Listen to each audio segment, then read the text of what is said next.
Welcome back, guys. So it actually doesn't really look like a bike much anymore. I've been real busy stripping this down. You know how it is when you buy a bike from auction that's been crashed, there's just damage upon damage. So you're like, oh yeah, it needs new fairings. And then you're like, oh, it needs this and that and the other. So anyway, I'm gonna bring you up to speed a little bit here. So the headlight fairings, they were both scratched, not terrible, but scratched, and I wanted it all to look very clean when it's back together. So I ordered those. The turn signals were also broken, so I ordered some LED flush fit ones like this. Actually, I just got in some levers, some replacement levers. This one was supposed to be anodized, but it's clearly kind of bad and it's all scratched up. So I went on Amazon and got some just plain black ones. They're adjustable, but they should look pretty stock. I also got some new grips here, just some plain kind of like Vans style grips like this to replace the ones.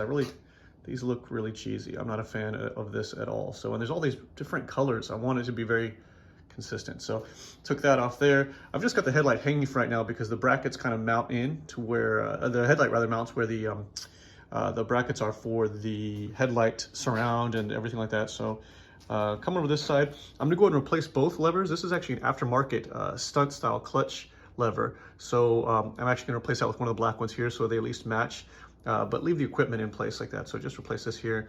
Once again, the handle or the grip like this.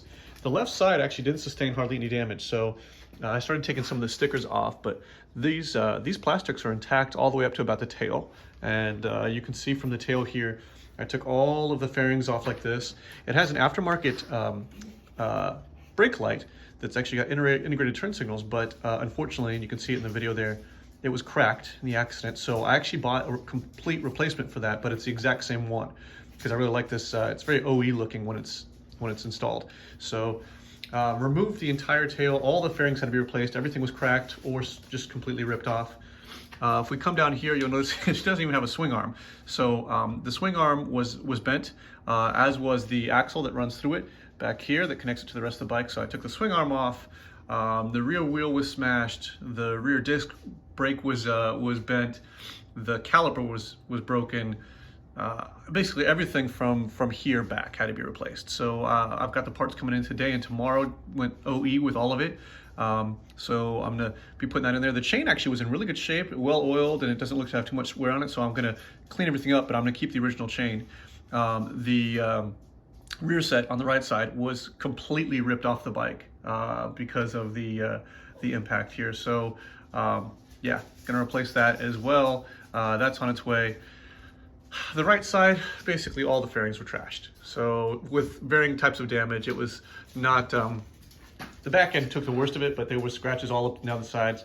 I really wanted it to look very factory when it was done. So I replaced all of it. This is actually a 2019 Grom, but the person who owned it before me ordered a 2018 plastic set. That color wasn't available in 19. So not the original color on the bike, but actually I really like that. I think they call it something like lemon drop or liquid lemon or liquid yellows. I can't remember, something like that, but it really pops. So I got all the fairings to match that as well. Should be in shortly. And then, sorry, I got the trickle charger in the way here. The battery actually worked. The battery holds full charge, which was nice, so I didn't have to buy a new battery. But I took the exhaust off. The exhaust was like just a $80 Amazon piece that was rusted and crushed from the accident and everything like that. So pulled it off. And of course, because it was piece of crap parts, don't know if you can see very well, I broke one of the studs off, right? Oh, let's see, right there. So there's a stud that broke off. So now I have to take that out of the side of the head, which you guys know is a big pain in the butt. But the good news is I actually ordered a Vance & Hines competition exhaust that sounds brilliant. So that's going to be coming in. I splashed a little bit out on that one because, I mean, if you're going to go big with the exhaust, right? So that'll go in as soon as I get that bolt out. But yeah, teardown's complete. I'm just waiting for the parts to come out. I've already got a few of the cheap ones. Actually, speaking of Vance & Hines, here's the exhaust right here. Just waiting to go on the bike. I can't put this on until nearly last though because of all the stuff that has to go on before it. That's upside down, but you get the idea, right? So, so yeah, she's coming along pretty well. I'm liking it. It's been fun to work on, actually. It's a small bike, but you know, I like small bikes. You can see the Ruckus that my son and I built recently too. So yeah, coming along, and can't wait to get some new parts on it. Have a good day.